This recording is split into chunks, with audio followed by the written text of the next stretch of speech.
반갑습니다. 2월 8일 금요일 큐티 스케치 시간입니다.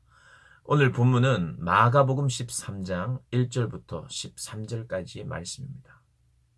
오늘 본문은 예루살렘 성전, 견고한 예루살렘 성전의 파괴를 우리 주님께서 예언하시고, 또 제자들이 이런 일들이 언제 있을지를 물을 때에 우리 예수님께서 그 재난의 징조를 말씀하시는 내용입니다. 오늘 예수님께서 예루살렘 성전에서 나오실 때 제자 중 한 사람이 이렇게 질문을 합니다. 선생이여 보소서, 이 돌들이 어떠하며 이 건물들이 어떠하니까? 이 제자의 질문은 뭐냐 하면은, 예수님, 이 건물 너무 대단하지 않습니까?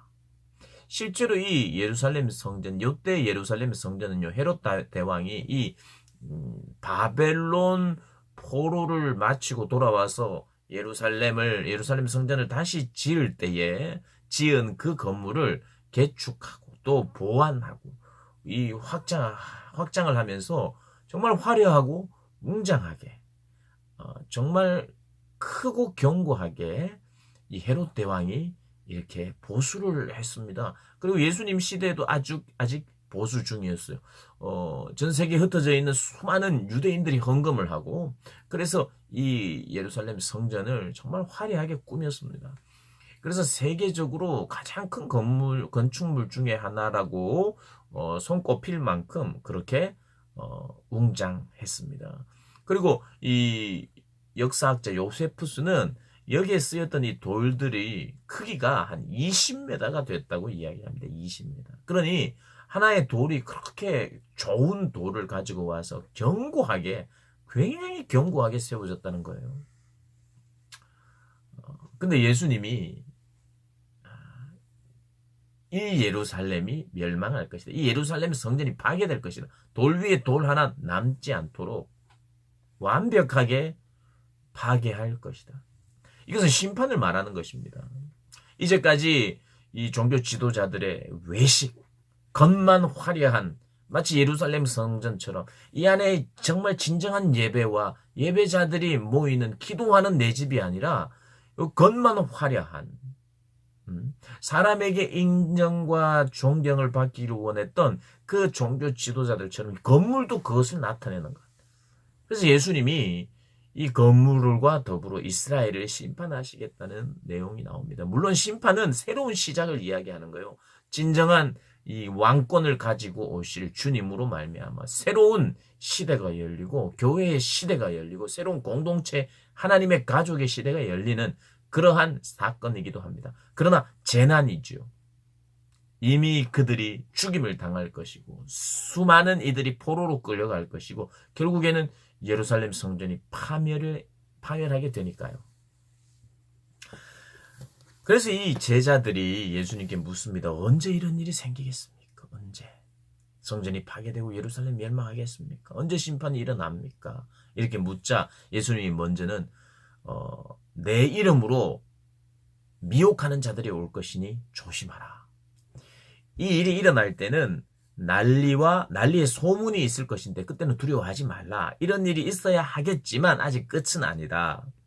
민족과 민족이, 나라가 나라를 대적하고 전쟁하는 일이 있고 곳곳에 기근, 지진이 일어날 것인데 이것 역시도 시작에 불과하다. 근데 너희들은 이때 무엇을 해야 되느냐 하면은 복음을 전해야 한다. 복음을 전해야 한다. 정말 어수선하고 아프고 힘든 일들이 벌어질 때 해야 되는 게 복음을 전해야 된다는 거예요. 나를 증언하라는 겁니다. 예수님을 증언하라는 거예요. 그래서 너희들이 이런 어수선할 때에 너희들은 그때도 여전히 복음을 전해야 되는데, 사실 너희들은 공회에 끌려갈 것이고 권력자들과 임금 앞에 서게 될 것이다. 너희는 핍박을 당할 것이다. 그러나 견뎌야 한다. 인내해야 한다. 복음을 전파해야 한다. 그리고 사람들 앞에 섰을 때 너희들이 두려워하지 마라. 너희의 할 말을 미리 준비 안 해도 너희의 입에 말을 주실 이가 있다. 성령께서 그렇게 하실 것이다. 너희들은 담대하라. 두려워하지 말라. 고난은 있을 것이다. 고통은 있을 것이다. 그러나 인내해야 한다. 인내해야 한다. 참아야 한다는 것이에요. 하나님께서 도와주시기도 하고 복음의 열매를 맺게도 하시지만 고난과 힘듦이 있다는 것이에요. 그래서 끝까지 견뎌야 된다고 이야기합니다. 끝까지 견디는 자에게, 인내하는 자에게 구원이 있을 것이다 라고 이야기를 합니다. 왜 이렇게 어수선하고 두려운 상황들, 전쟁과 기근, 이럴 때 힘들어할 때 그리스도인은 또 권력자들에게 넘겨지고, 이런 틈에 왜 복음이 전해져야 되는가? 참 우리가 많이 생각하고 묵상해야 될 내용 중에 하나입니다. 모든 것을 다 헤아릴 수는 없지만 이 복음을 통한 이 고난은 여러 측면으로 우리가 해석이 가능한데요. 오늘 본문을 가지고는 이렇습니다. 서기관들과 바리새인들과 종교 지도자들과 이 모든 사람들이 외식 가운데 하나님을 믿는 것 같지만, 율법을 지키는 것 같지만 정반대의 일들을 해왔어요. 사랑하지 않았어요. 이웃을 사랑하지 않았고 갈취했거든요. 약자를 돕지 않고 오히려 그것까지 다 뺏었어요. 그리고 그들의 기도와 그들의 신앙생활은 거의 사람들에게 보이려고 하는 것이었고 진정한 내용이 없었어요. 중심으로 하나님을 사랑하고 이런 게 없었어요. 하나님을 사랑하지 않았고요. 그리고 하나님의 통치를 거부했어요. 이들은 하나님의 통치를 받지 않기로 했어요. 받지 않기를 원했어요. 그러니까 예수님이 오시자 그를 거부한 거예요. 이 종교 지도자들과 이 유대인들이 예수님을 거부했어요. 하나님의 통치를 거부한 거예요. 그들이 뭐 오해했거나 단지 뭐 잘못 믿어서 이거 실수였다 이런 게 아니라 그들은 정말 하나님의 통치를 싫어했고 하나님께 순종하지 않으며 살았어요. 그렇기 때문에 그것을 깨뜨려야 해요. 그리고 그것으로 말미암아 고난과 고통과 아픔이 있다는 걸 그들에게도 나타내 보여줘야 돼요. 심판을 통해서. 그리고 겉만 화려한 이 예루살렘 성전이 무너지고 다시 세울 참된 예루살렘, 예수님께서 핏값으로 주고 사신 주님의 교회를 통해서 이제 단지 화려하게 보이는 어떠한 외형이 아니라 참된 하나님 나라가 이제 열릴 것이다.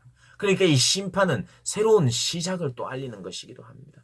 하나님의 심판, 그리고 그 이후에 새로운 시대가 열리는 것이죠. 근데 그때에 있는 것이 무엇이냐?